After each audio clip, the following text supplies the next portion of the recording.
Good morning, good evening, and good night, wherever you are. And welcome to Chronicles, the City of Martyrs, Chapter 2. And we begin our scene in a very strange way, for the night is long gone, and the day is upon us.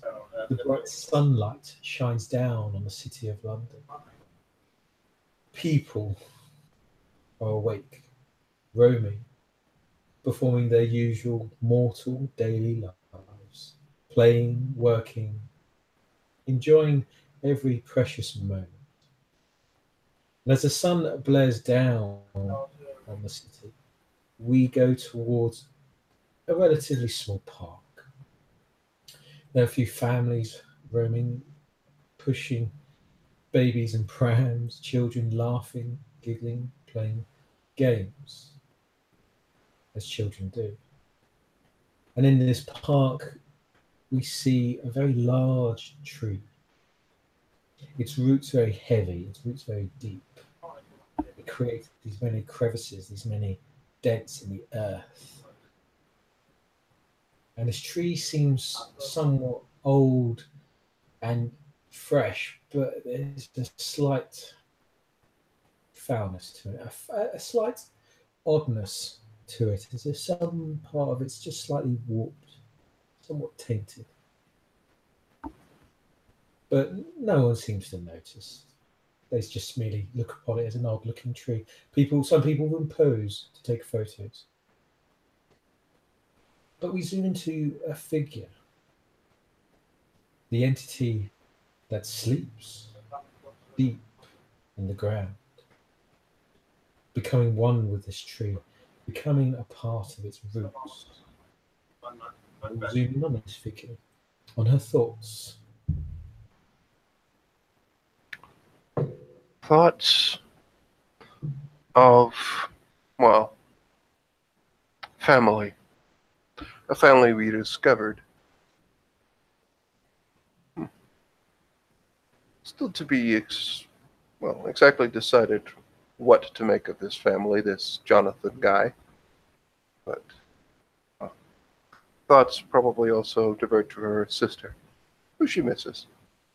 Emily's sister is someone she hasn't seen since she was very, very young. But the beast has taken much of those familiar feelings. Quite a lot of it. But these recent couple of weeks have made her reminisce of those family ties, what it felt like. At least it was someone who was good, someone who was decent to her. But it's somewhat easier to remember what it was once like. A lot easier than the couple of years she spent, what shall we say, by the tender mercies of the wolf.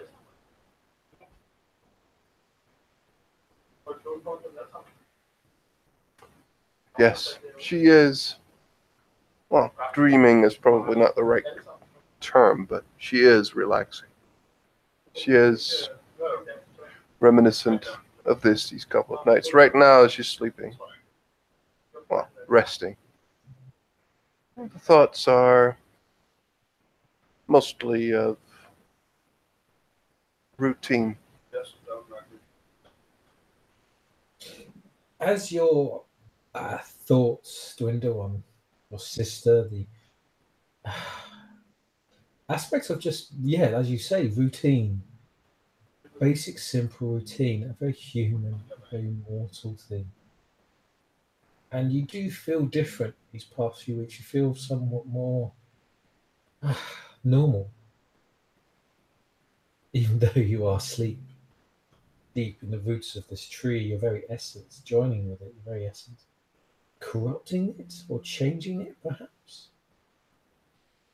But as you dream and as you think and as you dwell in the deep sleep of the day, suddenly you're pulled you feel yourself being pulled up, being pulled out. And of course, your very beast, every part of you is we're trying to refuse, trying to stop this. But it's as if your very blood itself, the the only thing of a kindred, the only thing a kindred feels, their blood, the essence that keeps the curse going. It seems as if it's being pulled out of you, pulling up into the earth, out of the earth, and you try to resist, but you feel compelled, feel that you must emerge.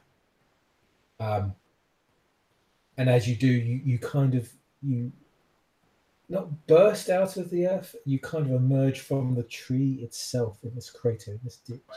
You emerge away from the light, away from the hated sun, and into the tree's shadow, the tree's protection, the tree's comforting darkness.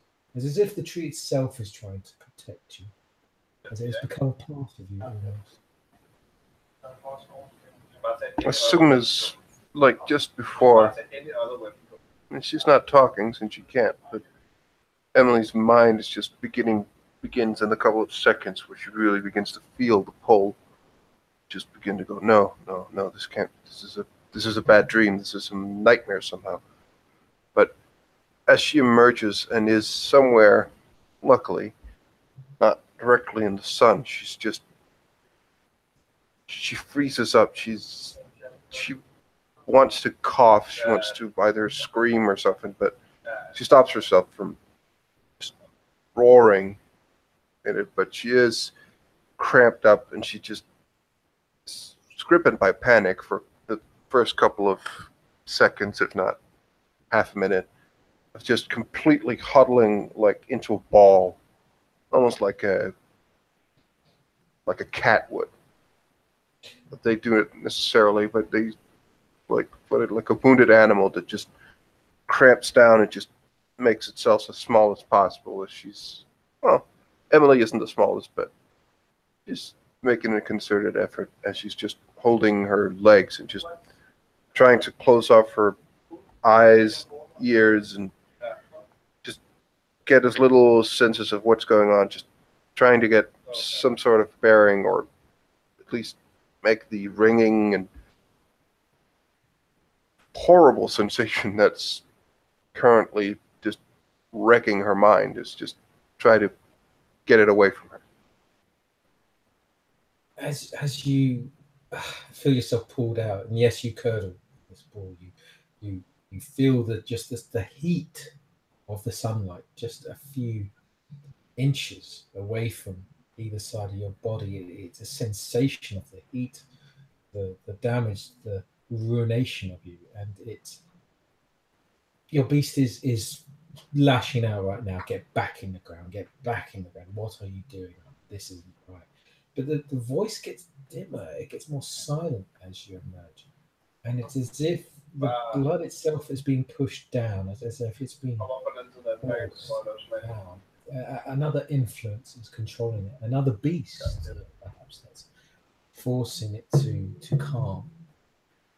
And as you look around, when you try to open your eyes, the horrid light, sunlight, is completely surrounding you.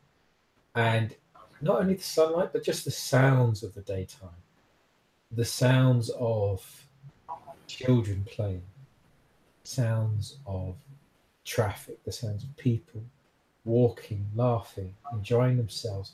It's as if everything is amplified in the sunlight, and it hurts your ears. It blinds you, it deafens you. Even the smells are to burn your nostrils as the particles that are heated by the sun enter your nostrils. Every aspect of you is just rejecting this. It's so abnormal, as if entering another dimension almost. Yeah. Emily will return to just put a hand over each ear and just almost like she's having a migraine or something. She just tries to put her face into her lap, so she just closes her eyes and just tries to avert from it until she can get back into the ground. As you do this as you try to get yourself back into the ground, and as you try and pour yourself back in. Usually, you hear a voice a singing voice just nearby you, next to you. It takes a while for your eyes to focus or your ears to hear, but you see this sort of elderly looking man with a stick, and he seems to be just sat on one of the roots uh, that dig into the tree, deep into the ground. And he seems to be aware of you, he seems to see you, as if he's somewhat summoned you almost to him. And as he looks, he's sort of tapping the little stick, this wooden sort of stick, onto the ground. And he's sort of singing this sort of an Asian or Eastern kind of song with a rhythm of day, day, day, day, day, day, day, day. And then he looks down at you and goes, and this voice, and again, this is a voice you are familiar with, a voice that's, though the face changes, though the person changes, though every aspect is blurred or the memory is forgotten, that voice that always travels with that person, recalls to you, and the voice speaks. Ah, worry not, my child. Rise. Fear not the sun.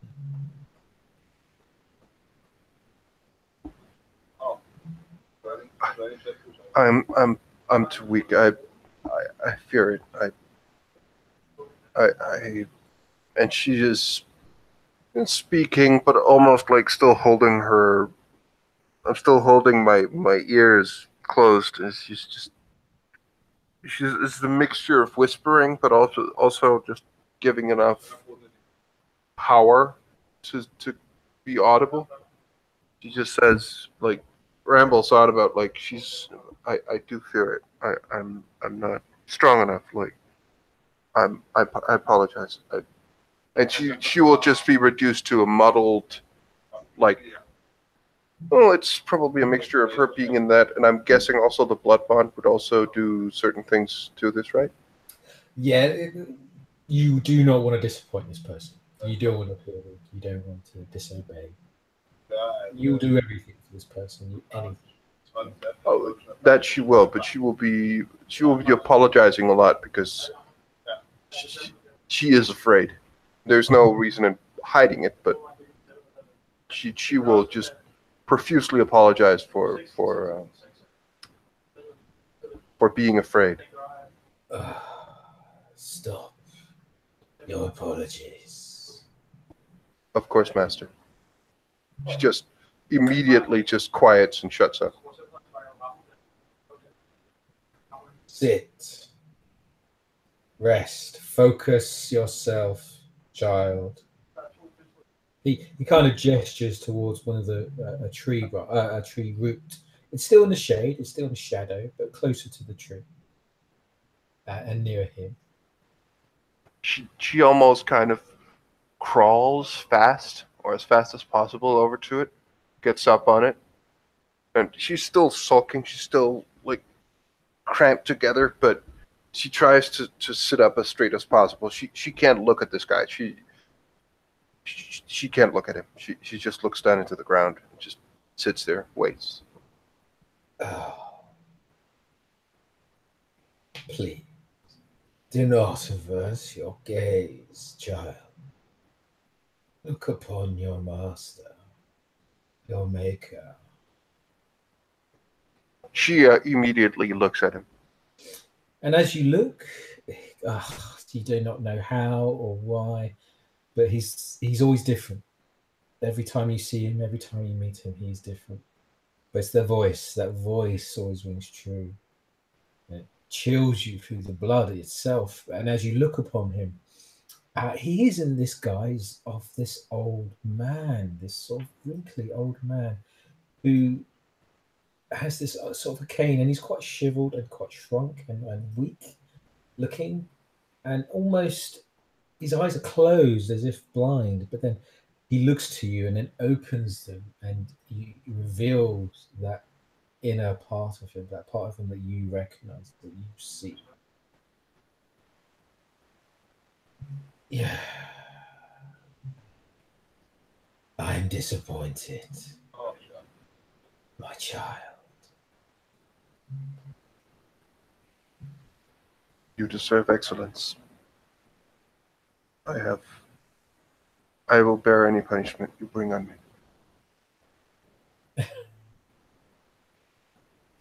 One cannot beat a broken stone, punish the earth itself. You are a failure to me. You know this. But I sent you here to redeem what I gave you. Redeem the blood I enticed into your very corpse. What of Jonathan? Have you tested him? Have you forced him? Challenged him? No. You've merely indulged yourself. But, but, uh, are we not both? Aren't we both supposed to help you in this city? I, he is my brother of the blood. Like, do you want me to kill him?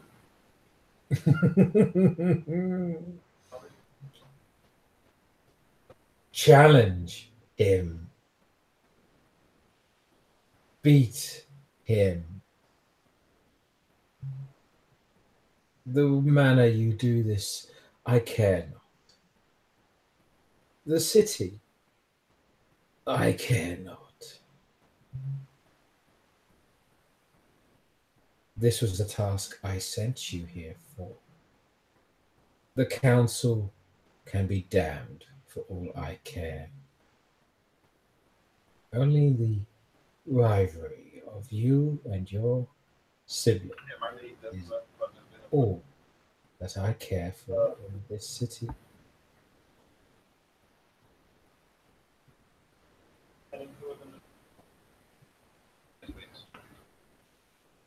I understand.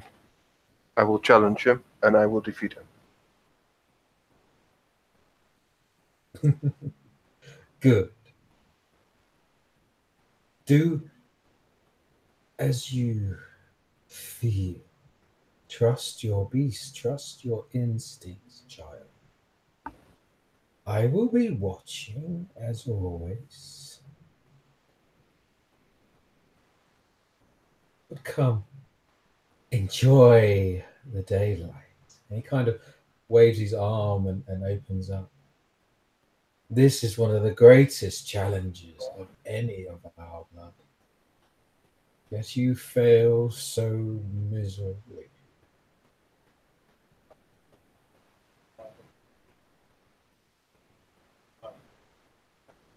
I am thankful for every chance you give me to remain in your service, despite my failures. Prove it.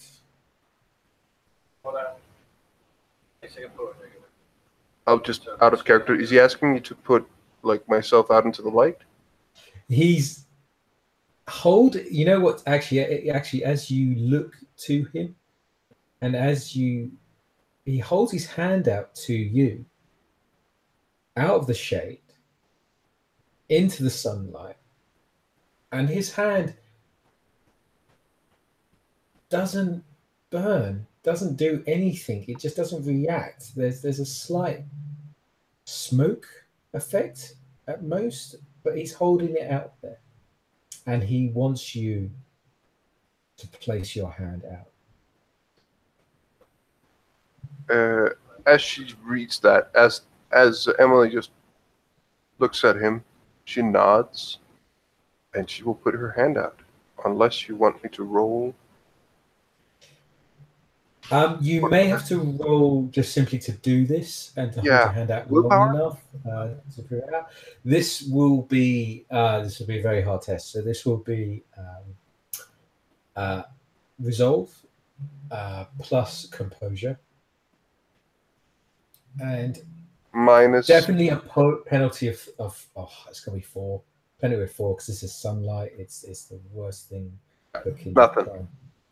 Nothing. Okay, you you put your hand out to do this, and immediately you have it's a few seconds, but you just retract. You retract your hand instantly. You just can't do it. Your beast just cries out instinctively. Every part of you. It's the most intense pain known to ever in your existence. It's not a pain of being destroyed or burned. It's the pain of being wiped out from existence itself. The pain of being removed, eliminated, forgotten, blackness to it. And as you put your hand back, it's this sizzling thing. You just place it into the ground, into the earth, trying to desperately trying to seek your hand to go back into the earth itself.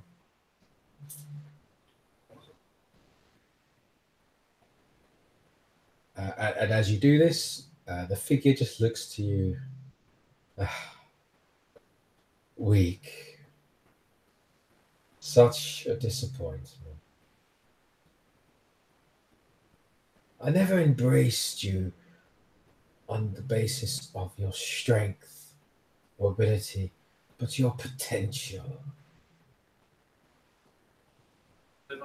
I was mistaken. Prove yourself, challenge him, force him, make him suffer, make him lose himself. Do not kill him. Make his world die around him. Only when we are on the edge do we soar and fly. Do you understand? Yes, master.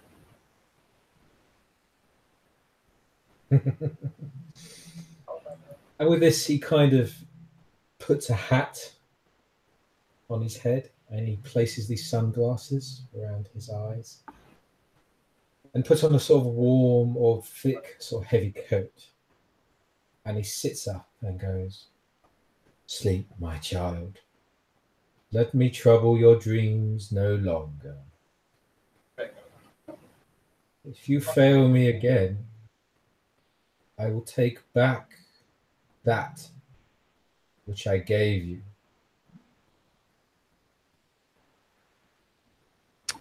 Um, Emily just almost cowers. She's still looking at him because she was told not to avert her gaze. She just gets down, but it's clear that, yeah, that's probably what she's afraid of. And with this, he just tip the top of his hat and go, "Enjoy the day. So rare that one of us sees the light."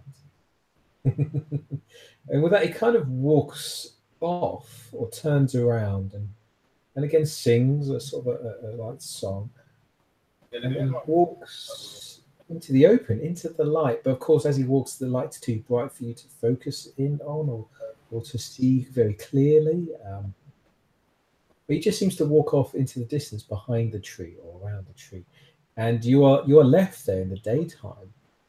And as your senses do adjust, it takes you a few moments, and you feel the call of the sleep weigh heavy on your shoulders. You feel the sense of your ability to go back into the air. But it's been so long.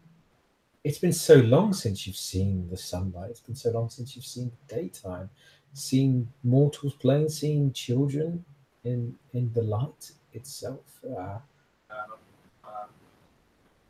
There's a horrid reminder of what you are here,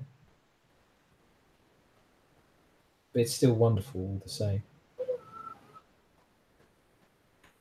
Emily will sit there and She's still somewhat hidden from people. There's not really anyone who would notice. Not that much. And as she sits there, um, a fairly steady stream of blood will begin to run from her eyes. As this mixture of her being reminded of what she once was, her potentially imminent destruction, and the fact that she has to, well, challenge. Probably the only real uh, friend is probably a stretch, but somewhat a person she has, well,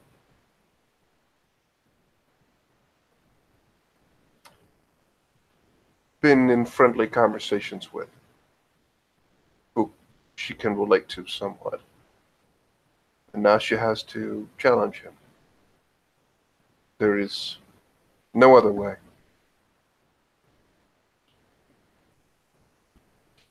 As she sits there, the blood will just begin to flow. It will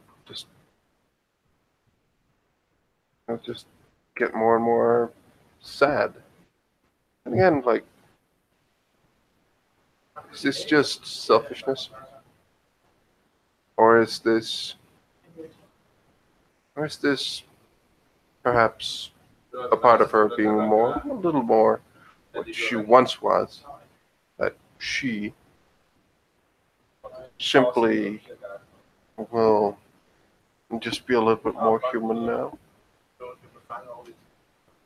But there is no other way.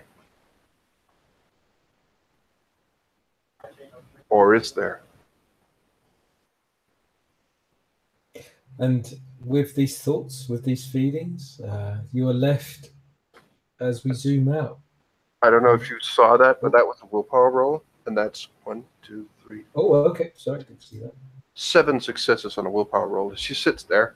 Ooh, really? Yeah. Okay. Sorry, I just see that. She Yeah. she as she's sitting there, and Six, she's, seven. Geez, that's exceptional. So yeah, go mad.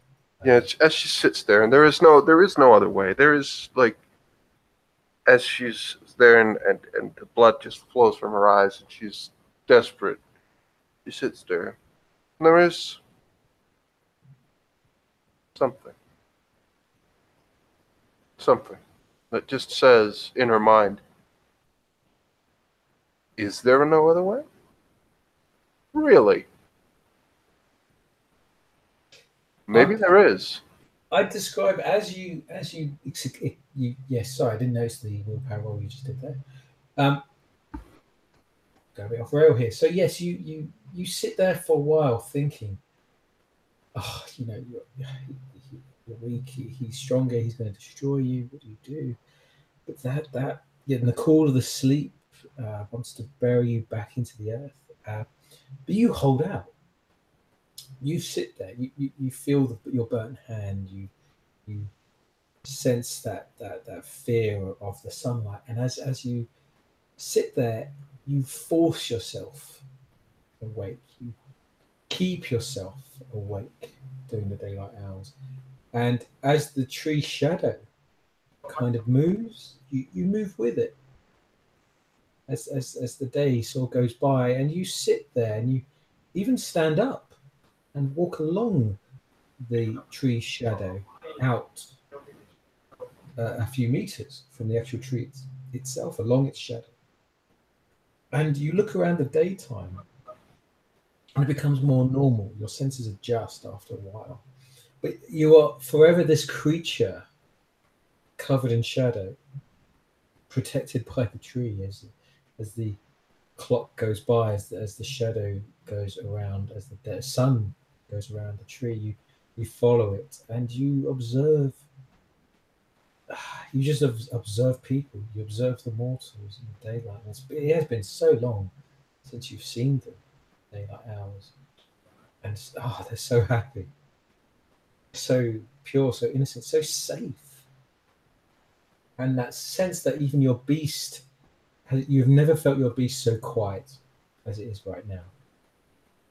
It knows it can't feed. It knows it can't go out, so it is very quiet. And you're given a few moments of just seeing the daytime, seeing people. And this goes on for a while.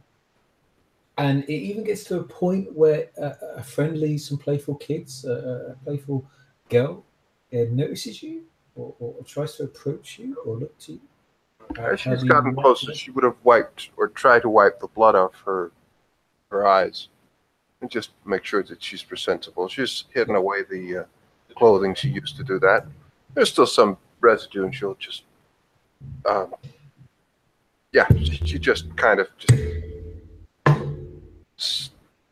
just tries to maybe turn away a little bit, and she just gives them some room, not get too close.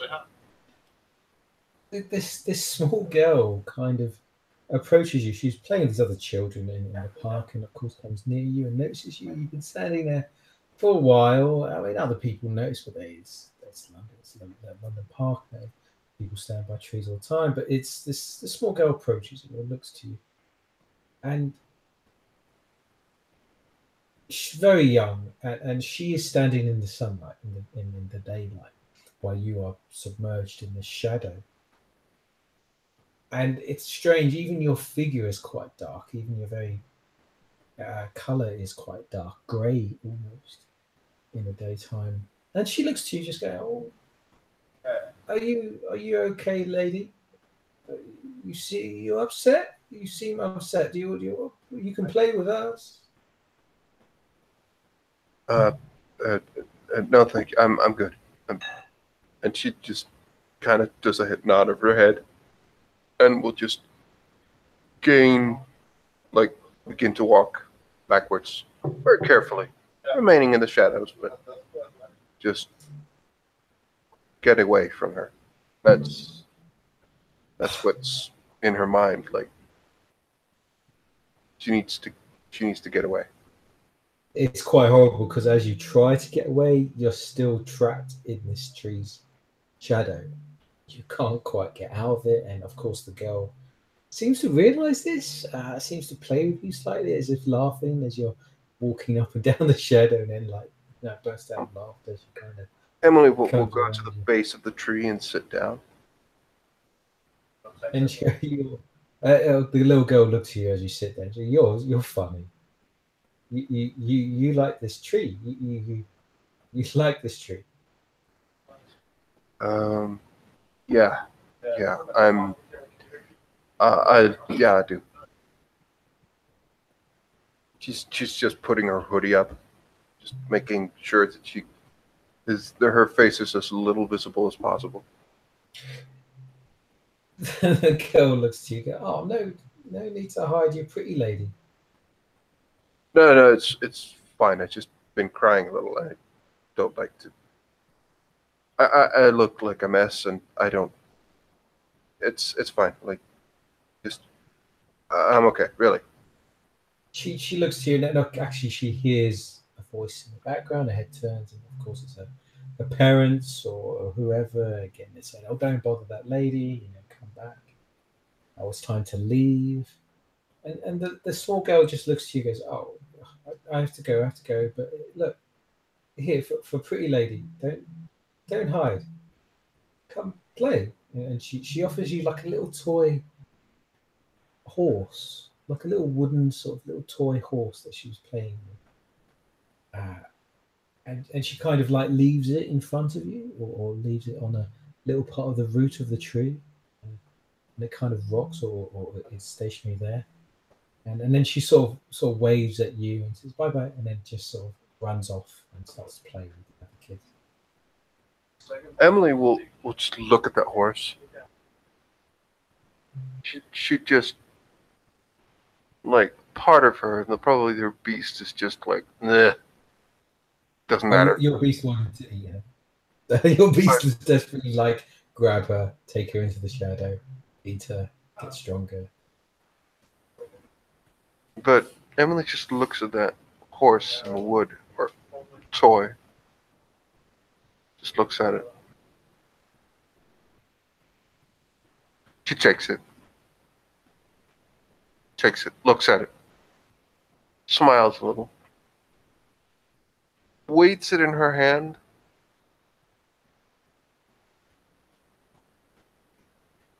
and then pockets it.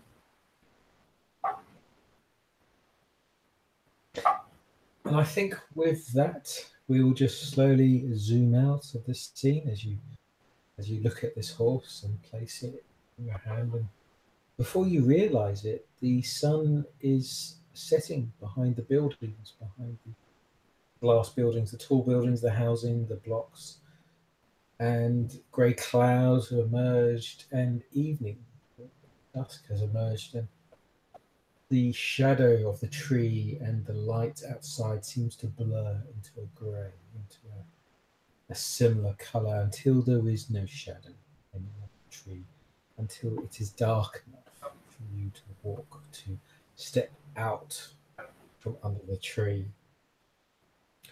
And you emerge into the night, into the evening, the new day, the new night of London. And of course, instantly another feeling, the sensation of night, the sensation of predators and prey, the smell of London, the kindred essence of London emerges, as if awakened by the setting sun, and it fills you and welcomes you, embraces you. All this happens while you are clutching that small wooden toy. And I think with that, we can happily end scene. Thank you very much, players, for playing and watchers for watching. Good night.